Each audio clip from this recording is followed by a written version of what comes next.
quero dividir com os irmãos a palavra que está em Lucas, capítulo 15. Mas vamos deixar o Espírito Santo trabalhar. Eu quero contar a história para vocês de um pai. Pode sentar? Mas essa história todo mundo conhece. É um pai que deu seu filho unigênito para todos aqueles que nele crê, não pereçam, mas tenham a vida eterna, não perecer. Para a gente não perecer, a gente precisa crer, acreditar, conhecer, buscar. Isso está em João 3,16, um versículo bastante conhecido por todo mundo.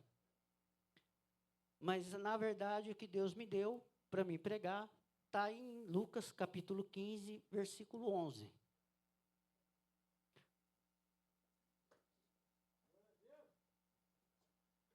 Na verdade, o que Jesus Cristo e o Espírito Santo deu para a gente começou lá na escola bíblica, né, irmãos? E Jesus continuou. Preste bem atenção nessa parte aqui, ó. E Jesus continuou, que a gente vai precisar dela, tá? E Jesus continuou. Um homem tinha 2 filhos. Vamos embora, irmão. Vamos passando para mim, por gentileza. Obrigado. O mais novo reivindicou ao seu pai: dá-me a parte da herança que eu tenho direito. E, constituindo, o pai repartiu a sua propriedade entre eles. Os irmãos podem se sentar, vou conseguir continuar a leitura. Pode continuar para mim, irmão. Não se passou muito tempo e o filho mais novo sumiu. Reuniu todo o que tinha, partindo para as terras distantes, e lá esbanjou todos os seus bens, vivendo de forma irresponsável. Coincidentemente, após haver gastado tudo o que possuiu, abateu-se sobre toda aquela região uma grande fome, e ele começou a passar muitas necessidades. Por esse motivo, foi empregar-se com um dos cidadãos daquela região, que o mandou para o campo, a fim de cuidar dos porcos. Ali chegou a ter vontade de se encher o estômago com as vagens de alfarrobeiras com as quais os porcos eram alimentados. No entanto, ninguém lhe dava absolutamente nada. Foi quando caiu em si, falou consigo mesmo: quantos empregados do meu pai têm comida com fartura, e eu aqui morrendo de fome. Levantar-me-ei, tomarei o caminho de volta para o meu pai, e ao chegar-lhe, confessarei: Pai, peguei contra ti, contra o céu e contra ti. Não sou mais digno de ser chamado teu filho. Trata-me como um dos teus trabalhadores. E logo em seguida levantou-se e saiu na direção do pai. Vinha caminhando, ele ainda distante, quando seu pai o viu. Pleno de compaixão, correu ao encontro do seu filho e muito o abraçou e beijou. Então o filho dele declarou: Pai, peguei contra o céu e contra ti. Não sou mais digno de ser chamado teu filho. Entretanto, o pai ordenou aos seus servos: traz-lhes depressa a melhor roupa, veste-o com distinção, põe-lhe um anel de autoridade e as sandálias de filho.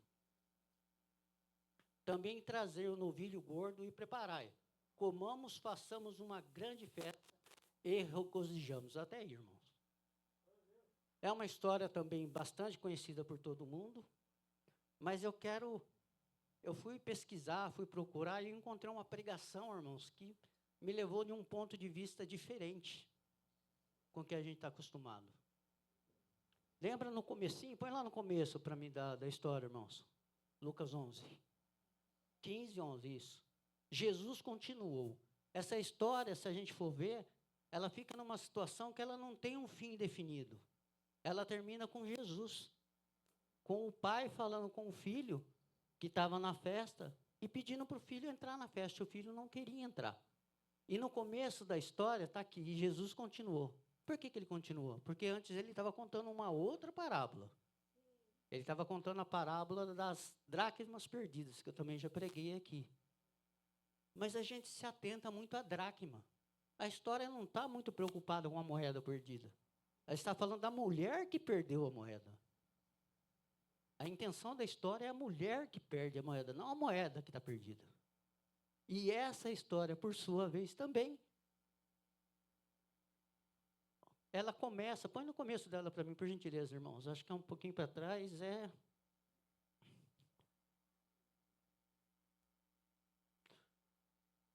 Ou ainda, é isso que eu queria. Ou ainda, também tem uma referência anterior. Vai lá para a passagem da ovelha perdida. Pode ser, irmão? Coloca para mim, ovelha perdida.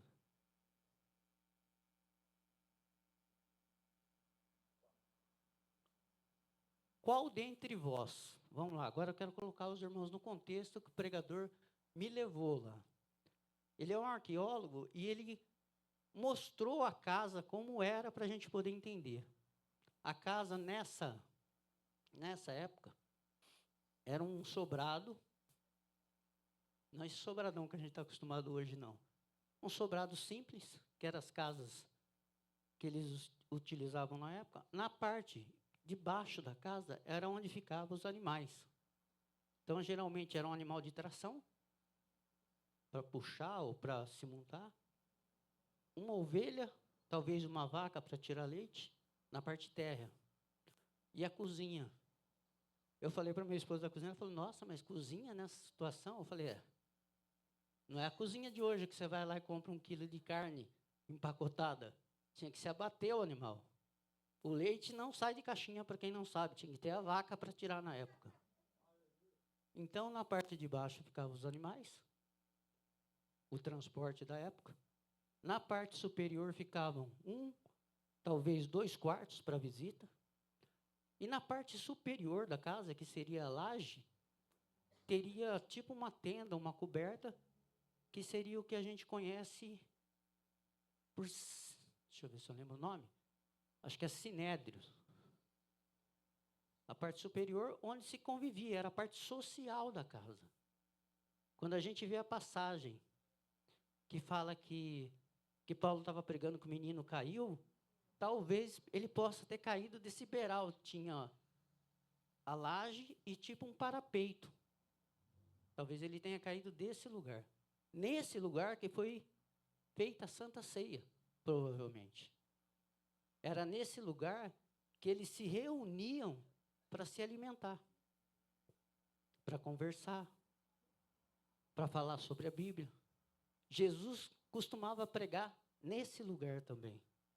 E nessa época ele estava conversando, se reunindo, se alimentando, como o texto diz, com o povo, com os publicanos, é isso? Publicanos e os cobradores de impostos. Ele reuniu e nisso passou de frente com esse sobrado. Provavelmente é um lugar que se tinha visão da laje para a rua, porque as casas só tinham uma entrada, e da rua para a laje. E os fariseus passaram, viram Jesus reunido com os pecadores e começaram a falar. Você diz que é o Salvador, você diz que é isso, você diz que é aquilo. Ele está reunido com os pecadores? Provavelmente, segundo o que eu li, o que foi pregado, Jesus respondeu e desceu para conversar com eles no portão. E quem estava lá em cima estava ouvindo a conversa. E Jesus começou a falar com eles. Olha, e vai a primeira. Quem de vocês que tiver perdido uma ovelha, não vai largar e ir atrás daquela que se perdeu? Mostrando para eles por que ele estava reunido. Para que ele reunia essas pessoas para pregar. E como ele via que eles não entendiam, ele ia se sugerindo mais parábolas. Então foi da ovelha perdida, para ver se eles se encaixavam. Você nunca tentou se encaixar para ver se você é a ovelha perdida, se você é o pastor, se você é a dracma perdida, ou se você é a mulher que perdeu a dracma? Você nunca parou para pensar se a ovelha sabia que estava perdida? Será que ela sabia que estava perdida? Sabia, gente. Um animal perdido do seu rebanho, ele sabe que ele não está no seu rebanho. Ele pode até se perder sem querer, mas que ele sabe que ele está perdido. Depois ele sabe. Você nunca encontrou um cachorro perdido na rua? A Brenda, esses dias, encontrou um cachorro perdido, fez eu ir de madrugada no hospital buscar o cachorro. Achou o dono, graças a Deus. Mas um animal perdido sabe que está perdido e sabe que está fora do rebanho, porque ele não reconhece ninguém. Aí vai para a história da dracma para ver se aqueles homens que estão conversando com ele no portão entendem. A mulher sabia que tinha perdido a dracma. Quando ela se deu conta da dracma, ela acendeu uma lamparina, foi varrer a casa para procurar. A dona da dracma sabia do valor. Porque a dracma não é simplesmente uma moeda. Como eu trouxe da outra vez, a dracma é um dote que o pai retribuía para a filha e servia como um seguro. É mais ou menos hoje, no nosso dia, como você sair de casa para viajar e deixar um cartão de crédito com a tua mulher. Se acontecer alguma coisa, ela tem um recurso para poder correr atrás. A dracma era mais ou menos a mesma coisa. O filho, a filha, quando ia casar, o pretendente pagava um dote. Hoje, para a gente, é loucura pagar dote, não é? Para eles, se você trouxer a nossa cultura, falar que a filha da gente casa com alguém e ele não paga dote, o pessoal lá fala assim, mas sua filha é louca pagar com alguém que não valoriza ela? Que não valoriza o trabalho que o pai teve? Era uma forma de se avaliar o pretendente. Tem capacidade para constituir uma família, para construir uma casa, para cuidar da família? E a gente precisa se aprofundar para poder entender. E Jesus colocou isso para eles. Não entendendo, Jesus vai para a parábola do filho pródigo. Que, na verdade, como o pregador falou, um pediu a herança. Mas, na verdade, quem estava perdido ali eram os dois filhos. Mas como assim, Benê, os dois filhos? Porque se a gente for ver no texto, o pai vendeu, quando o filho mais novo pede essa herança, culturalmente, na vida deles, pedir a herança para um pai era a mesma coisa que desejar que o pai morresse, na cultura deles. Porque herança só se tem quando o pai morreu. É por isso que Jesus morreu na cruz. Somos herdeiros. Mas vamos voltar ali. Quando ele pede a herança para o pai, ele está dizendo para a sociedade em volta que quer que o pai dele morra. Para mim, pouco importa. Você me dá o que é meu. E por que os dois filhos? Porque a herança foi dividida, o outro também recebeu. Embora não tendo ido embora, ele também recebeu a parte.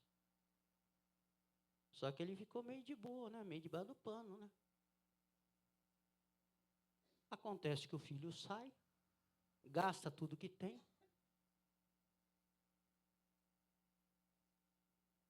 percebe que está perdido, se arrepende e volta. E quando ele volta, o que acontece?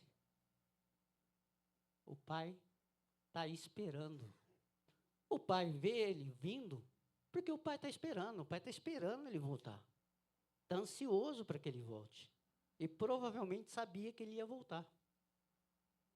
Na cultura deles, essa pregação, o estudioso foi nesses povos dessa época e perguntou o que aconteceria se fizesse isso. O povo respondeu, falou, provavelmente, se um filho pede herança para o pai e depois ele retorna e o pai não se dispõe a ir buscá-lo, os próprios funcionários da época, a sociedade da época, pegaria esse filho e todos eles iriam bater nesse filho. Porque é uma afronta, é um desrespeito. Então o pai vê o filho vindo, vai buscar o filho, abraça e o beija. Outro costume da época. Na época, um senhor de idade, hoje a gente vê um senhor correndo e fala, nossa, que legal, né? O cara está se exercitando. Na época não era bem visto uma pessoa de idade eufórica correndo. Não era respeitoso. E ele corre ao encontro do filho e o abraça e o beija. Culturalmente, só se beijava os iguais. 2 senhores, 2 senhoras, na mesma linha social. Se ele abraçou e beijou, provavelmente ele deve ter beijado o filho dele no rosto. Ele se igualou com o filho. Estou aqui, sou igual a você. Beijo. Geralmente o filho beijaria a mão, o servo beijaria o pé.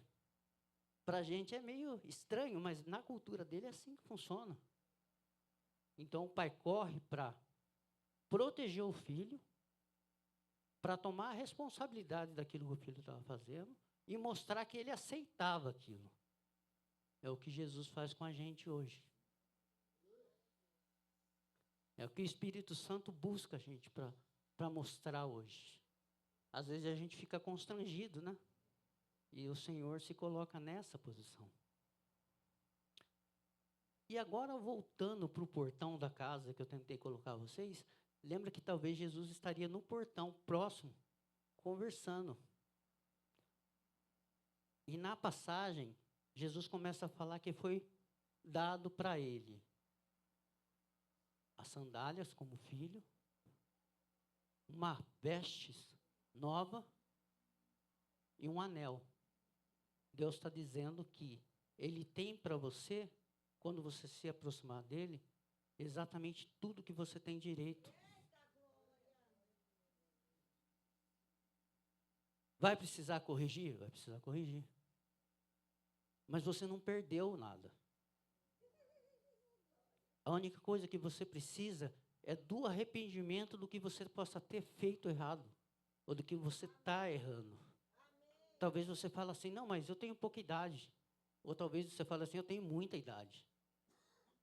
Para Deus não importa, irmãos. O importante para Deus é que você reconheça o erro e se arrependa. Porque está fácil ir em qualquer igreja hoje e não receber isso. Se você não se arrepender dos seus erros, você não reconhecer e se arrepender dos seus erros, como que você vai voltar para a casa do Pai? Não vai voltar porque provavelmente você vai errar de novo.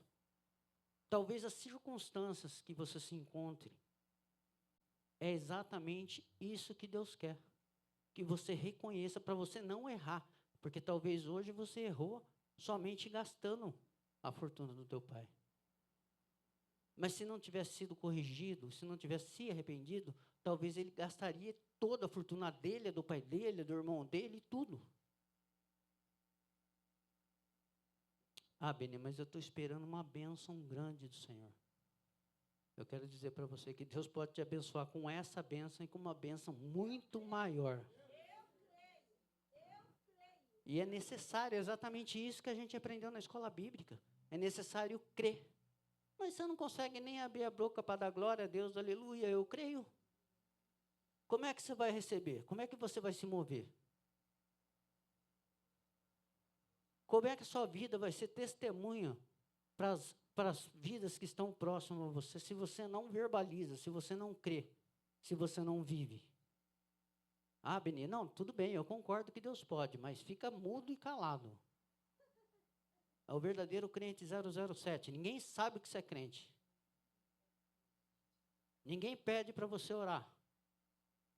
E quando pede, você fala que vai trazer na igreja para o irmãozinho orar. E Deus está ali, tentando trabalhar na sua vida. E Jesus está ali, falando a quem devia estar ensinando, que seria mais ou menos como a mulher que perdeu a dracma. Ele está tentando mostrar, falou, vocês estão perdendo gente valiosa, eu estou aqui no portão. Como o pai que está fazendo a festa para o filho, que está querendo entregar as coisas para o filho, nós, às vezes, nos comportamos como os escribas e os fariseus. A gente fica ali julgando, mas como pode? Aquele irmão é todo errado e Deus levanta. Como pode? Aquele irmão é todo errado e está no louvor. Como pode? Aquele irmão é todo errado e está pregando. E Deus está à porta, está no portão, Jesus Cristo, explicando a situação. Talvez diretamente Jesus estava dizendo para eles assim, ó, vocês são os filhos que recebeu a parte como o filho mais novo, vocês são os filhos mais velhos. Só que agora eu estou querendo festejar, estou querendo comemorar a volta dos filhos que estavam perdidos e eu recebi. E vocês estão querendo travar, a festa está aqui. Eu estou no portão, vocês vão entrar para comemorar comigo? Porque na história não tem final, não fala se o filho entrou ou não, fala que o pai está convidando. E olha que interessante, ele está ali no portão, com os homens que estavam tentando arrumar argumento para ser contra aquilo que Cristo estava fazendo. Quantas vezes, irmãos, a gente se pega julgando o outro irmão? Porque Cristo está fazendo na vida dele. Ah, mas chegou agora na igreja, já está no louvor. Ah, mas chegou agora na igreja, está pregando. E eu? E você o quê, irmão? Você está onde? Na escola aqui, hoje a gente estava no texto que pediu para os homens irem olhar a terra. Pediu para o homem ir olhar a terra, não pediu para ir lá brigar com o gigante. Essa é a parte de Deus. Deus está falando para vocês, alguém se arrependeu, confessou Jesus, está aqui com a gente, é alegria, tem festa no céu, e você está cruzado nos braços e falando para Deus que você é melhor do que aquele, que ele merece mais que você? A palavra fala que todos foram destituídos, ninguém é assim, merecedor, é graça, irmãos. Quando o irmão está firme, bênção. Mas tem gente que está machucada. E você abre a sua boca, de vez de ajudar a curar, você acaba de machucar mais. Nós temos que estar atentos a isso daí, porque se você matar alguém na fé, a responsabilidade é sua, irmão. Ah, mas eu não sabia. Deveria saber. Acabou de saber. Está ciente disso agora. Você tem motivo para se alegrar. Primeiro, que a herança, você é herdeiro pela graça. O que Deus vai multiplicar ou vai fazer na sua vida, não vai diminuir a fortuna dele. O sucesso do teu irmão não vai diminuir você. Apesar que tem um ditado que fala que os invejosos, ele não quer o que você tem, ele só quer que você não tenha. A gente, como filho, tem que se explodir de alegria, irmãos, quando alguém consegue. Quando alguém está na festa, na laje, lá comemorando com o Senhor, e a gente quer fazer beicinho, né? Quer cruzar o braço e fazer piquinho. Sabe criança birrenta? De vez de comemorar, e a pregação que eu ouvi, o cara falou assim, provavelmente ele se colocava nessa posição de estar no portão e não subir lá em cima, porque os judeus, eles não se contaminavam. E como Cristo estava lá, segundo a visão dele, contaminado com a presença dos pecadores e dos cobradores de impostos, eles não subiriam lá em cima. Engraçado, né? Não vai se contaminar para subir lá em cima, mas se contamina para criticar daqui de baixo. Para julgar, aí pode. E Jesus está na porta. Estou com os meus convidados. Eu estou com a mulher que perdeu a dracma e me encontrou. Eu estou com um pregador que deixou as 99 e foi buscar a ovelha e encontrou. Estamos alegres, festejando, porque assim foi o que o Pai me deu, o que o Pai pediu para que eu fizesse. Agora, eu ainda estou contando a história para vocês do filho pródigo. E que todo mundo julga o filho pródigo. E esquece do outro filho. Bonzinho outro filho, não parece para nós, nossas culturas? Se separar nos dias de hoje, mas vai no tempo lá, como que era.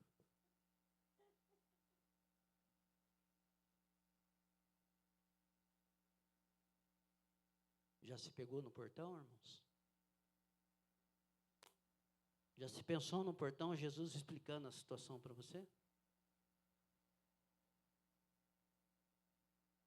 Hoje Jesus está diante de você. E eu peço que você se coloque exatamente no portão para o lado de fora. Que você se arrependa cada vez que você tenha aberto a tua boca e afastado alguém da presença do Senhor.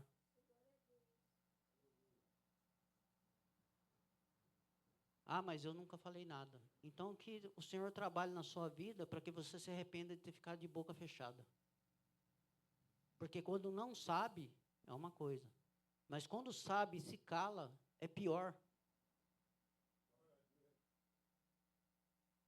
Ah, Beni, mas eu não sou responsável. Quem te disse que você não é responsável?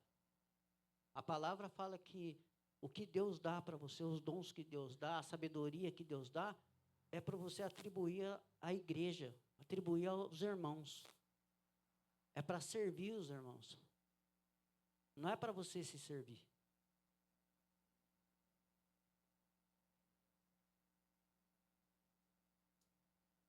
Quantas coisas são causadas pela, como que eu vou dizer isso? Pela má utilização da sua língua, da sua boca comprida. Né? Dos nossos erros de verbalizar coisa que não tem necessidade, que não vai edificar, que não vai acrescentar, que não vai glorificar o nome do Senhor. Tempo? Pela pressa de dizer as coisas? Pela pressa de julgar as coisas? Talvez se o filho mais velho tivesse parado para pensar, tivesse parado para obedecer, tivesse parado para ver a autoridade do pai, talvez ele não teria cometido metade do erro que ele cometeu.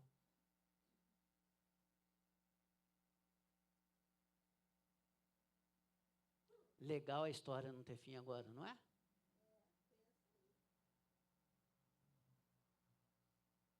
Que a palavra do nosso Senhor Jesus Cristo frutifique. Né?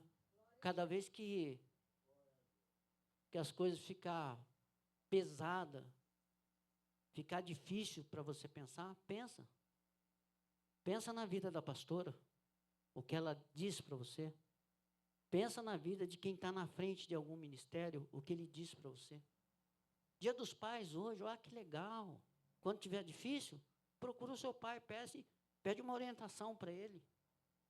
O Lucas tem o André e tem o irmão Jorge. Olha que beleza, se ele dá um tiro referente baseado no que o André fala para ele, no que o Jorge, é 99% de acerto. Mas depende dele acatar. Agora, se ele for só pela sabedoria dele, pode dar certo? Pode. Deus pode abençoar? Pode. Mas a pessoa tem que procurar a referência que Deus deixa. Palavra, a pastora, o pai. É nisso que Deus fala que a gente tem que honrar pai e mãe. Talvez Deus tenha uma bênção, mas ele precisa ir através do pai dele, talvez o André precisa ir através do pai dele. Olha como fica mais claro. O Lucas pede uma orientação para o pai dele. O André fala assim, filho, vou ver e já te falo. Se o André pedir para o Jorge, são baseados em duas coisas. Quantos anos você tem, Lucas? O Lucas tem 23, o André? 47 é o dobro, o Jorge? 67. Tem aí, baseado por baixo, uns 80 anos de experiência. Hã? A gente não costuma falar assim, eu queria ter a experiência que eu tenho hoje quando eu tinha 15 anos. Tá fácil. Mas tem que ter humildade. Porque, de repente, a posição deles vai mudar 100% a sua posição. É melhor? Segundo a palavra, é melhor. A não ser que a palavra deles seja contrária à palavra da Bíblia. É um convite no portão. Eu, quando fui construir, irmãos, eu não sabia nada. Até o modelo do tijolo, eu fui perguntar para o meu pai o que seria melhor. Bênção. Não me arrependi em nada do que eu pedi para o meu pai. Ele deu conselho para mim que não serviu de quase nada? Deu. Mas 99% foi acerto.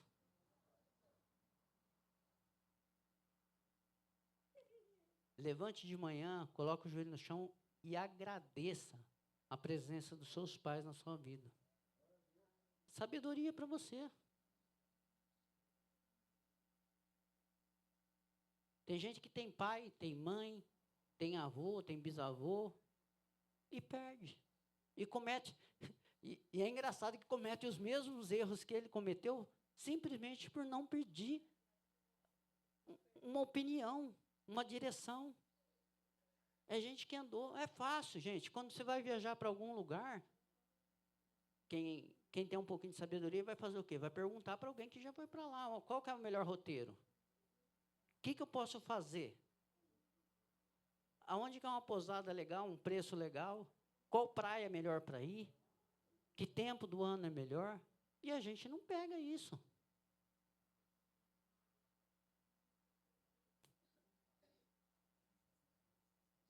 E o Senhor está constantemente tentando mostrar para a gente. Às vezes a gente está preocupado com alguma coisa, né?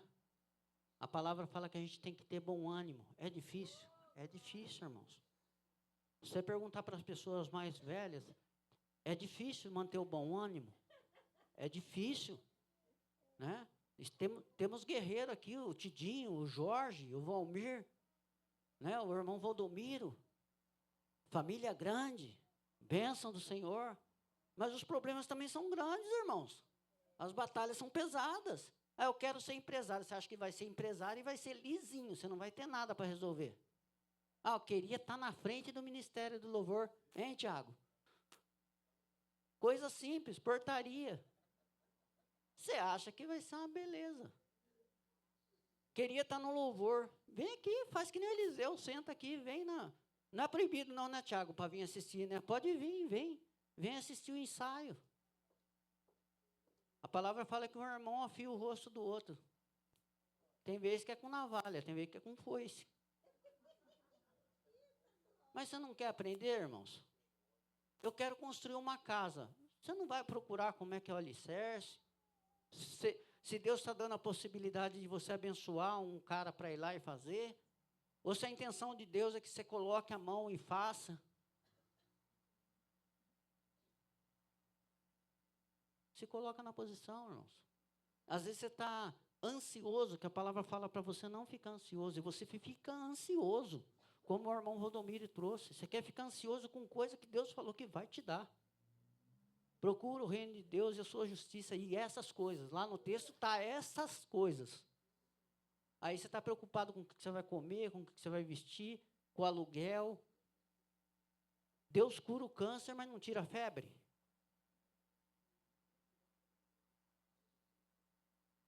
Se você ficar preso nessas coisas, ansiedade, em coisas pequenas, ficar tropeçando na saída, em pedrinha pequena, como que você vai buscar as coisas maiores do Senhor? Como que você vai se aprofundar nas coisas? A palavra dá o caminho para você. Ah, mas eu estou esperando Deus abençoar. Né? Quando é novo, você vai pregar, a pessoa fala assim, ah, mas eu sou novo ainda, né? Eu tenho que aproveitar. E se Deus está querendo te guardar exatamente disso que você vai se aproveitar e vai tirar a sua vida? Ah, mas eu sou velho já, né? Não dá mais para mim.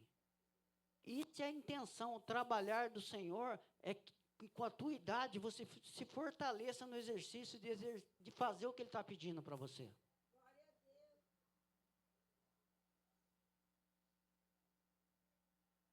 De repente, só a sua presença, irmãos, já é um testemunho para a vida da outra pessoa.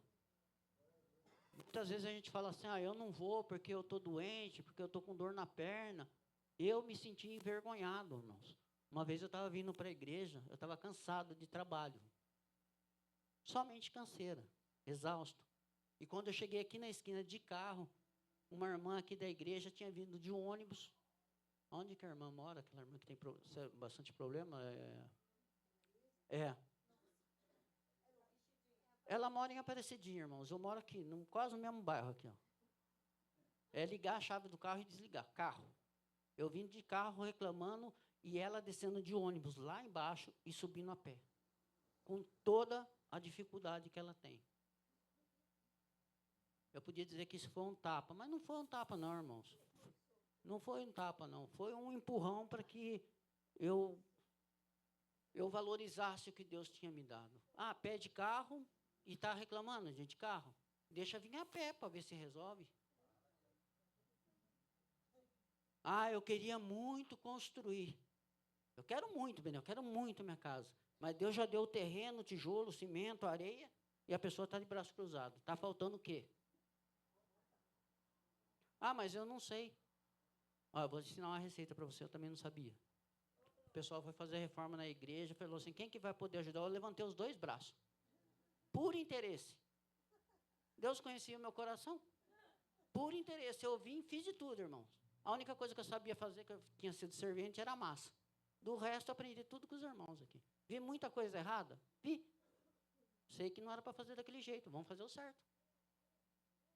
Deus usou. Deus abençoou. Eu fiz a minha casa praticamente aprendendo quase tudo aqui.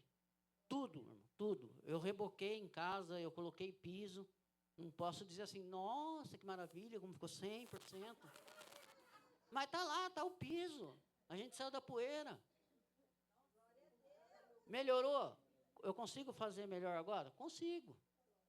Não tinha experiência. Quando você não tem experiência em alguma coisa e você não tem para quem perguntar, você vai provavelmente errar. Vai ficar um dentinho que você tropeça com o pé.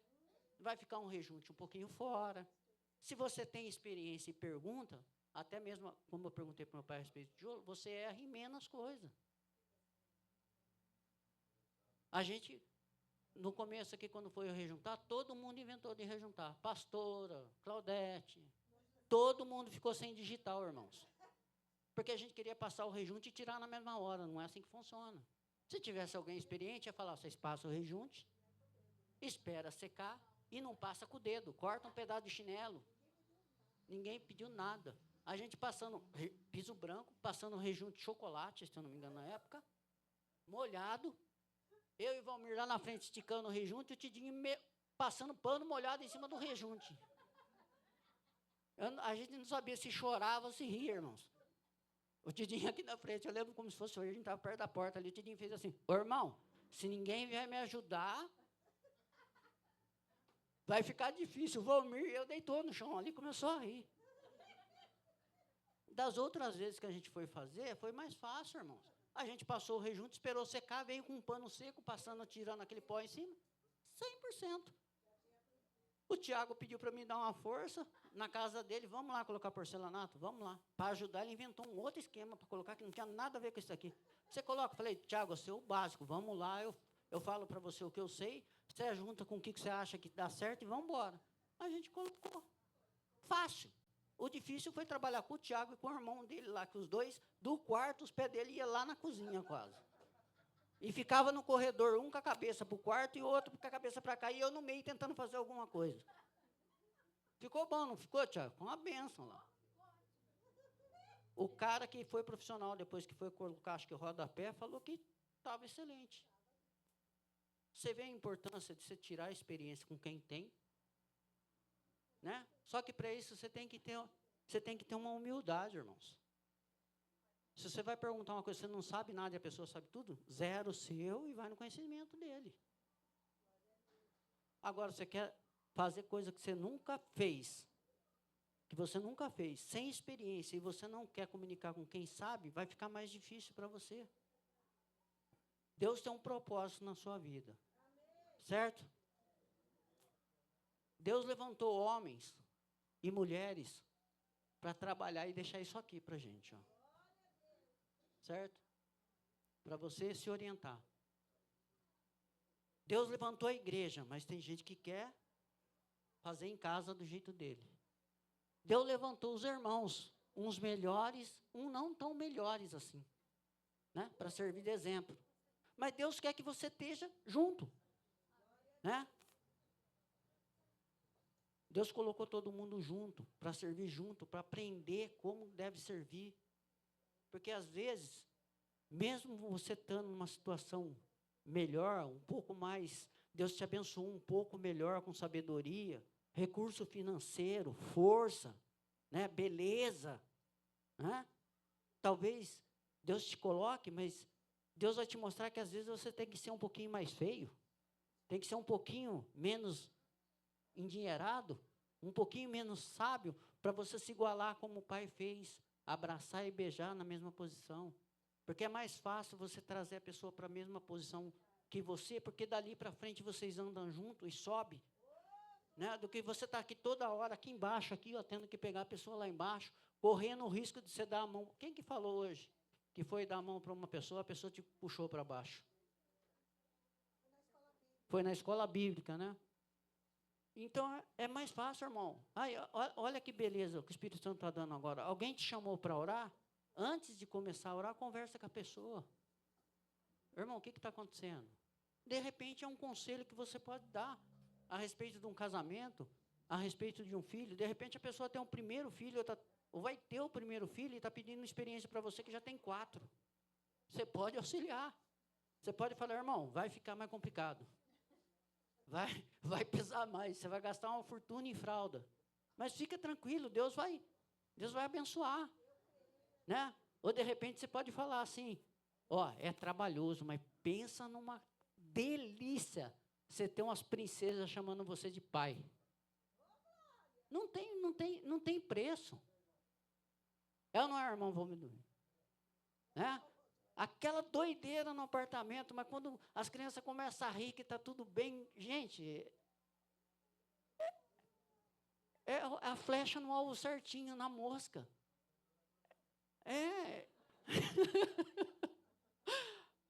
Às vezes dá vontade de jogar pela janela, às vezes dá vontade de sair voando com as crianças.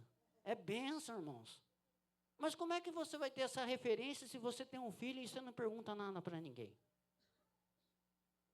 Se alguém pedir para você orar, usa da sua experiência. Fala o que Deus fez na sua vida.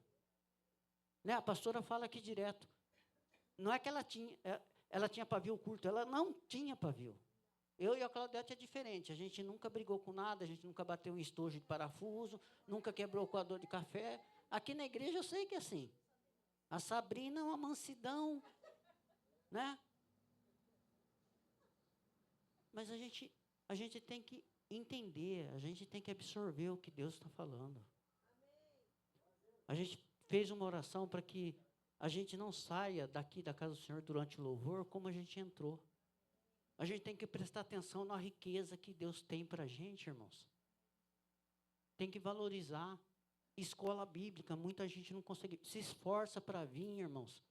Se você começar a prestar atenção, você vai ver que é tudo feito certinho. Deus preparou as coisas. A gente está na presença de quem organizou tudo. É um ponto de referência que a gente debate com todo mundo. Ah, Deus não existe? Não. Como que se consegue a combinação de tudo? Quimicamente, como é que o ar é exatamente na proporção certa, a luz na proporção certa? Como que vai ser feito isso? As pessoas mais graduadas, né? As pessoas que são mais pensadoras, não conseguem formalizar isso. Se não falar que tem alguém que projetou, que fez isso. E nós aqui temos que valorizar, irmãos. Tem que entender o porquê da escola bíblica, o porquê de um testemunho, o porquê do louvor. Ah, mas o Tiago combinou o louvor hoje com a escola bíblica. O Benê conversou com o Tiago para trazer a pregação. A única igualdade que a gente tem, irmãos, é o Espírito Santo. A fé que nos move a vir aqui prestar culto ao Senhor, o temor que nos guarda é exatamente a fé que nós temos através do Espírito Santo, que é o mesmo Espírito. Amém?